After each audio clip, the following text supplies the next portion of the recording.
Imagine this, a thick, primordial forest, untouched by modern hands for centuries. Suddenly, a flicker of light, a crackle of energy, and a squad of modern soldiers appears out of thin air. Dressed in digital camouflage, armed with M4 carbines and state-of-the-art equipment, they look like ghosts from another time. Their training kicks in instantly. Hand signals flash through the air. They form a tight, circular perimeter, weapons at the ready, eyes scanning the unfamiliar, ancient woods. The silence is broken only by the chirping of birds and the rustle of leaves, a stark contrast to the high-tech gear they carry. They're lost, not just geographically, but in time itself. Their GPS is useless. Their radios only connect to each other. They are completely and utterly alone, a tiny island of the 21st century, adrift in a sea of the past.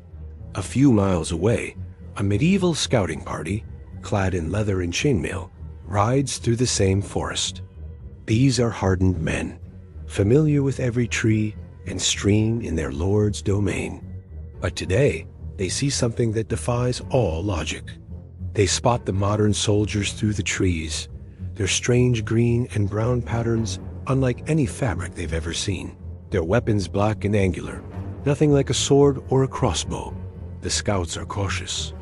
They whisper among themselves, debating if these are men, demons, or something else entirely.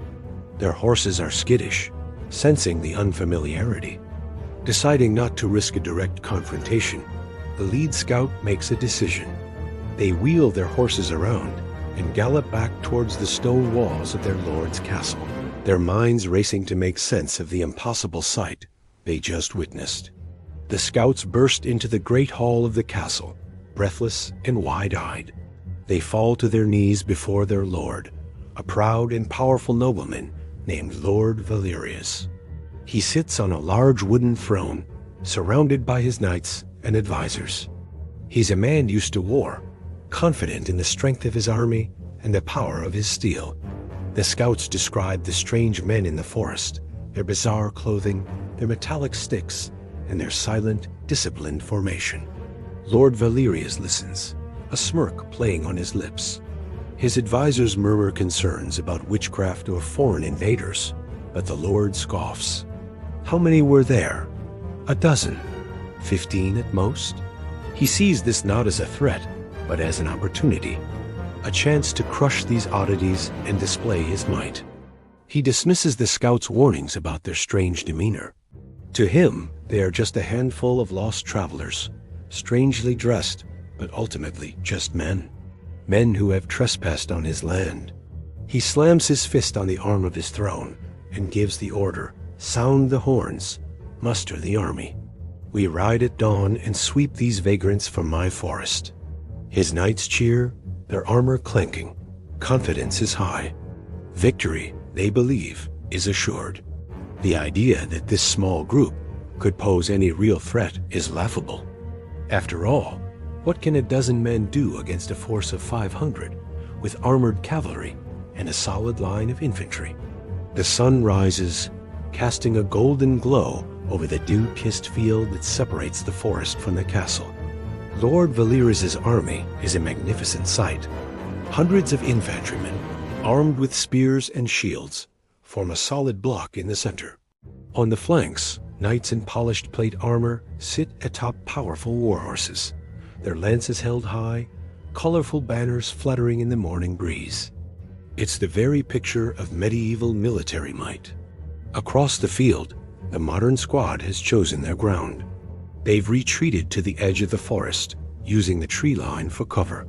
They've set up a heavy machine gun in a well-concealed position, creating a kill zone in the open field. The soldiers lie prone, sights trained on the approaching army. They've placed claymore mines along the front, a last-ditch defensive measure. The contrast is almost surreal.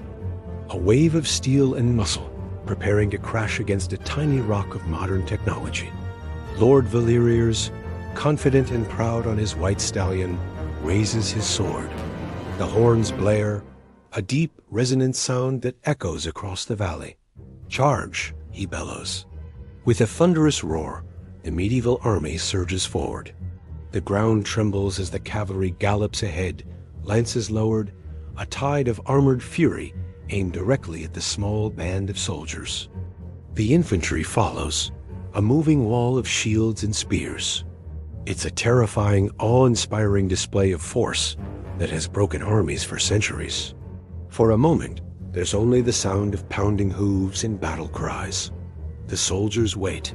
They let them come closer. Their squad leader gives the command, his voice calm and steady over the radio. Engage. And then, the 21st century unleashes its fury. The world explodes in a cacophony of sound, the likes of which this era has never heard. The heavy machine gun opens up, a relentless, deafening chatter that tears through the air. The front rank of charging knights is ripped apart. 5.56mm rounds, traveling at nearly 3 times the speed of sound, punch through plate armor as if it were paper. Knights and horses collapse in a tangled, bloody mess. The charge falters, confusion turning to horror. The infantrymen behind them freeze, their shields offering no protection against this invisible storm of death. The soldiers, firing in controlled bursts from their rifles, pick them off with methodical precision. Each pull of the trigger sends a projectile that can hit a target with lethal accuracy from hundreds of yards away. The medieval army's greatest strengths, their numbers and their armor, are rendered completely useless. Their formations, designed for melee combat, just make them easier targets. The chaos intensifies. A soldier lobs a grenade. It arcs through the air and lands amidst a cluster of terrified spearmen. The resulting explosion sends bodies and shrapnel flying. The psychological impact is even more devastating than the physical one. To these medieval warriors, it's as if the gods themselves are raining down thunder and lightning. Their swords are useless, their arrows can't reach the enemy, and their courage shatters in the face of a force they cannot comprehend. The disciplined lines break. It's no longer an army, it's a panicked mob. Men drop their weapons and run for their lives, screaming in terror. Lord Valerius watches in stunned disbelief as his proud army, his unstoppable force, is annihilated in a matter of minutes. A stray round finds him, and he topples from his horse, his reign ending in a muddy, bloody field. The battle, if you can even call it that, is over. Silence returns to the field, broken only by the groans of the wounded and the crackle of the soldiers' radios. The ground is littered with the dead and dying, a grim testament to the brutal efficiency of modern warfare. The medieval army is completely routed. The few who survived have fled back to the castle, their minds scarred by the horror they witnessed. The victorious soldiers stand up from their positions, the smell of cordite hanging heavy in the air. They check their ammo, tend to a few minor scrapes. They won. It wasn't even a contest. But as they look out over the carnage and then back at the ancient alien forest surrounding them, a new, cold reality sets in. The elation of survival is quickly replaced by a profound sense of isolation. They have a handful of magazines left, a few grenades, and limited medical supplies. There is no resupply coming, no air support, no extraction. They are stranded, 1,000 years from home, in a world that now sees them as demons. They have just demonstrated their terrifying power, but in doing so, they've made themselves the most feared and most hunted beings in this entire age. Their battle for survival has only just begun. Thank you for watching. If you enjoyed this speculative scenario, don't forget to like, subscribe, and hit the notification bell for more content exploring fascinating what-if moments in history and beyond. Let us know in the comments what you think the soldiers should do next.